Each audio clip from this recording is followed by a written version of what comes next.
Hello guys, मेरा नाम है Shubham from Silverstone nails. I welcome you to my YouTube channel. तो आज की वीडियो में आपको नेल एक्सटेंशन से लेकर नेल आर्ट तक का पूरा प्रोसेस स्टेप बाय स्टेप बताऊंगा। तो चलिए गाइस शुरू करते हैं। तो सबसे पहले पुशर की हेल्प से क्यूटिकल्स को अच्छी तरीके से पुश बैक कर लेना है और अंदर की डेड स्किन को पुल करते हुए बाहर निकाल लेना है। क्यूटिकल्स अच्छी तरीके से पुश हो जाने के बाद फाइलर की हेल्प से नेल्स के सरफेस को अच्छी तरीके से रफ कर लेना है और सारा का सारा मॉइस्चर रिमूव कर लेना है ताकि ग्लू रफ सरफेस पर अच्छी तरीके से स्टिक हो जाए। आपको बस हल्के हाथों से फाइलिंग करनी है, फाइलर को ज्यादा प्रेशर बिल्कुल भी नहीं देना है और सारी डस्ट को पफी ब्रश से क्लीन कर लेना है। उसके बाद बारी आती है क्यूटिकल्स कट करने की। क्यूटिकल्स कट करने से पहले मेरा आपको एक सजेशन है, अगर आप नेल एक्सटेंशन लर्निंग के स्टार्टिंग स्टेज पर हो या फ्रेशर हो तो पहले आप क्यूटिकल्स कट करने की खूब प्रैक्टिस कर लें। इसको पहले ही क्लाइंट्स के नेल्स पर इम्प्लीमेंट ना करें, बिकॉज क्यूटिकल्स हमें बहुत ही केयरफुली कट करने होते हैं, क्योंकि कई बार हमारे पास कुछ ऐसे क्लाइंट्स आ जाते हैं जो पहले से ही डायबिटिक होते हैं, तो हमें उनकी स्किन का बहुत ज्यादा ध्यान रखना पड़ता है, बहुत केयरफुली कट करना पड़ता है। क्यूटिकल्स कट करने के बाद क्यूटिकल कटर को हमेशा सैनिटाइज करके रख लें। क्यूटिकल्स अच्छी तरीके से कट हो जाने के बाद अब बारी आती है टिप एप्लीकेशन की। टिप को अप्लाई करते टाइम ज्यादा प्रेशर नहीं देना है, ऐसा करने से टिप टेढ़ी अप्लाई हो सकती है, तो हमेशा कम प्रेशर के साथ ही टिप को अप्लाई करें और सभी टिप की डायरेक्शन सेम बनाए रखने की कोशिश करें। तो टिप को हमेशा बिल्कुल स्ट्रेट, बिल्कुल सीधी ही अप्लाई करें और ध्यान रखें कि जो ग्लू है उसके अंदर किसी भी प्रकार का बबल ना बने और नीचे की स्किन ना चिपके। उसके बाद टिप क्लिपर की हेल्प से टिप को साइज में कट कर लेना है। कट करने से पहले हमें क्लाइंट से पूछ लेना है कि उनको कितनी लेंथ चाहिए। यहाँ पर मैं आपको एक टिप देना चाहूंगा कि क्लाइंट को जितना भी साइज चाहिए, जितनी भी लेंथ चाहिए, हमेशा उससे थोड़ा सा बढ़ाकर कट करें। तो अब बारी आती है शेप की। यहाँ पर हमारे क्लाइंट ने एलिमेंट शेप को चूज किया है। गाइज यहाँ पर मैं आपको एक ट्रिक बताना चाहूंगा कि जब भी आप शेप बनाएं, स्क्वायर या सॉफ्ट स्क्वायर शेप को छोड़कर कोई भी शेप बनाने के लिए दोनों कॉर्नर्स को स्लाइटली कट कर लें। ऐसा करने से शेप बनाने में कम मेहनत लगेगी और टाइम भी कम लगेगा। बस आपको फाइलर की हेल्प से दोनों साइड्स को हल्के हाथों से फाइल करते हुए शेप में कन्वर्ट कर लेना है। देखिए गाइस, शेप कितनी प्यारी निकल कर आई है। क्लाइंट ने बहुत ही प्यारी सी एलिमेंट शेप को चूज किया है। जैसे जैसे आप प्रैक्टिस करते रहोगे आपको समझ में आएगा कि क्लाइंट्स की फिंगर्स के अकॉर्डिंग किस तरीके की शेप हमें क्लाइंट को सजेस्ट करनी चाहिए। क्लाइंट्स हमेशा आपसे पूछेंगे कि मेरे हैंड्स पे कौन सी शेप जाएगी, कौन सी शेप अच्छी लगेगी, तो आपको उसके लिए भी अपने आप को प्रिपेयर करना पड़ेगा। वो सब प्रैक्टिस से होगा। तो इसी तरह बाकी के नेल्स की शेप भी एलिमेंट में कन्वर्ट कर लेनी है। गाइस फर्स्ट टाइम में जरूरी नहीं आपने बिल्कुल प्रॉपर शेप करके देनी है, उसमें आपका बहुत सारा टाइम खराब होगा। जब हम एक्रेलिक अप्लाई करेंगे या जो भी प्रोडक्ट अप्लाई करेंगे उसके बाद हमें फाइनल शेप को देना है। तो आज हम करेंगे acrylic extension. Guys acrylic extension करने के लिए मैं यहाँ पे एक्रेलिक का बिल्डर दे रहा हूँ। एक्रेलिक की कितनी बीट उठानी चाहिए एप्लीकेशन के लिए, इसकी आपको प्रैक्टिस होनी चाहिए। मैं अपनी हर वीडियो में बताता रहता हूँ। गाइस मेरी आपसे रिक्वेस्ट है कि अगर आपको वीडियो अच्छी लगी हो या वीडियो से कुछ सीखने को मिला हो तो प्लीज प्लीज प्लीज वीडियो को लाइक करें। अगर आपके मन में कोई सवाल हो या आप हमसे कुछ पूछना चाहते हैं या हमें कुछ बताना चाहते हैं तो प्लीज कमेंट्स करके बताएं। नेल एक्सटेंशन से रिलेटेड वीडियोस को स्टेप बाय स्टेप देखने के लिए बेल आइकन बटन को जरूर दबाएं और चैनल को सब्सक्राइब करके हमारा मोटिवेशन बढ़ाएं। तो अब हमारा एक्रेलिक सारे फिंगर्स के नेल्स पर अप्लाई हो चुका है और सूख भी चुका है। अब बारी आती है सबसे इम्पोर्टेंट पार्ट की, जो कि है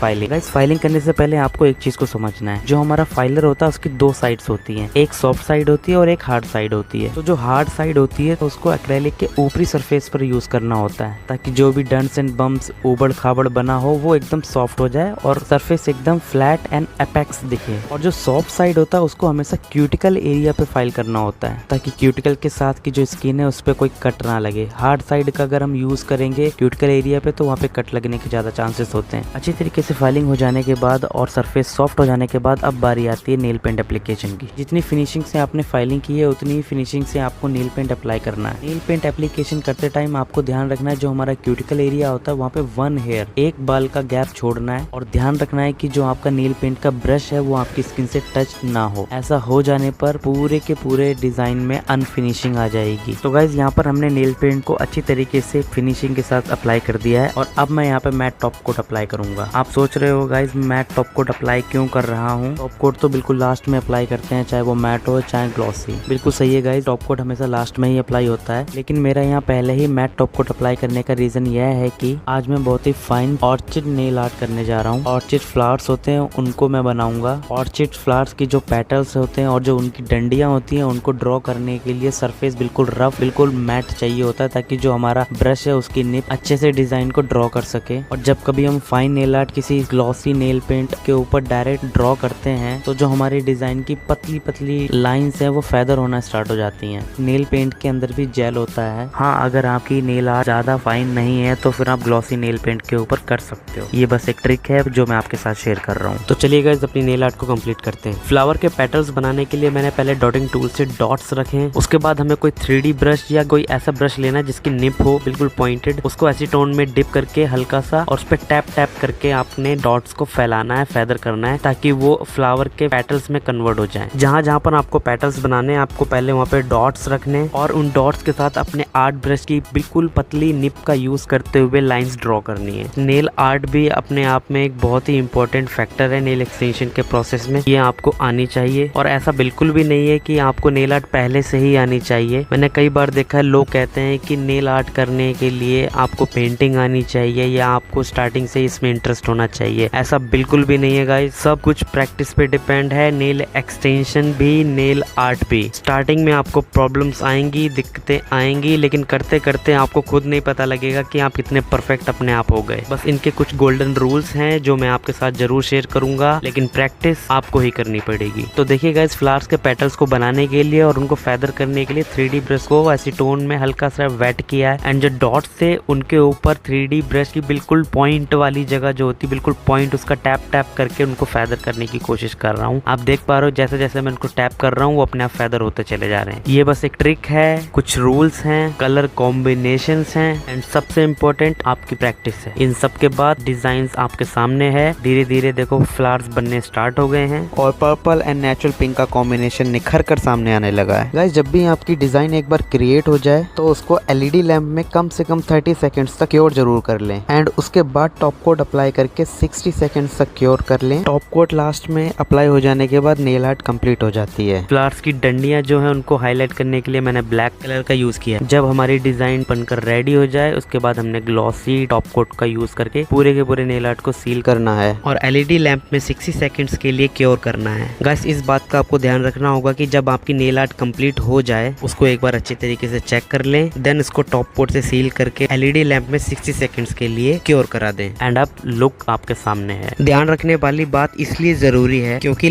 LED लैंप में क्योर हो जाने के बाद अगर आपकी डिजाइन में कुछ बनाने के लिए मिस हो गया हो तो आपको दोबारा से टॉप कोट को फाइल करके हटाना होगा।